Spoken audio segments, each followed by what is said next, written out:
and hello. By now, I'm sure you've heard of our health and wellness movement that we have going on. We want to encourage people to get out, move, be as active as possible, but we don't want anybody to think with a physical limitation or injury that you're limited from participating. So right now, today, I'm going to show you a few ways from a seated position, just like I am, that you too can participate in our wellness initiative that we have going on.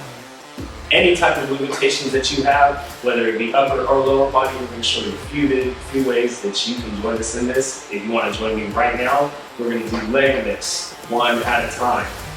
Doing these for a few seconds, add them up to minutes, we're exchanging notes for miles. Holding one leg in front of you at a time, if possible.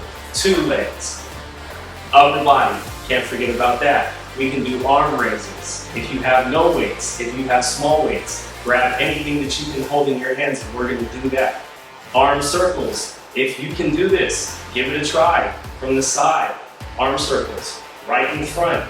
If you have a book, hold that in front of you. We're doing any type of movement. We want any and everybody to participate. We encourage you to get involved in our health and wellness movement moving forward. Thank you.